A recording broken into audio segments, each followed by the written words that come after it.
Et je vous emmène autour du monde en 80 secondes. Ah, on fait mieux que Jules Verne. Regardez un petit peu, en commençant par l'Amérique du Nord. Il a fait très chaud tout au long du week-end du côté du Canada, vers l'Alberta. Des records de chaleur ont été battus.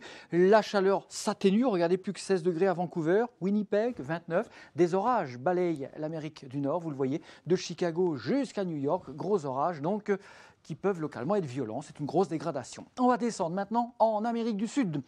L'Amérique du Sud qui désormais est donc en automne avec des températures qui ont baissé, 16 degrés à Buenos Aires, il fait beau pourtant pour ce mardi, 20 degrés à Santiago du Chili, 26 à Rio de Janeiro et puis des orages qui éclatent entre les pays de la cordillère des Andes ici comme La Paz en Bolivie et le nord-est brésilien. On va filer en direction du continent africain maintenant. Vous voyez, ça va vite, avec des orages que l'on retrouve autour du golfe de Guinée jusqu'en Angola. Il fait beau sur l'Afrique du Sud, mais pas trop chaud à cette époque de l'année, évidemment, alors qu'il fait très chaud sur les zones du Sahel, avec des averses, des orages qui peuvent éclater jusque sur la Somalie. En direction des pays du Golfe, nous sommes maintenant dans les très grosses chaleurs, bien entendu.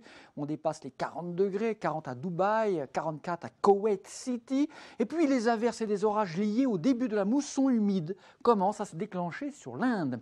On va remonter rapidement maintenant vers la Sibérie, c'est très vaste évidemment, entre l'ouest de la Russie et Sapporo, c'est-à-dire le nord du Japon. Alors on voit que les températures désormais sont positives partout. Ça y est, l'été s'installe graduellement avec déjà des incendies de forêt ou de tourbes. Mais c'est naturel d'ailleurs qu'il y ait des incendies de tourbes en Sibérie les étés.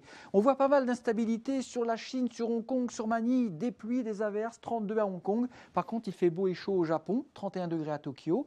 Et on va terminer pour la journée du mercredi par l'Australie. En automne, et il fait froid, on peut avoir de la pluie froide avec 13 degrés à Sydney et possiblement de la neige sur les Alpes australiennes, comme on dit, à très basse altitude, au-dessus de Canberra en particulier.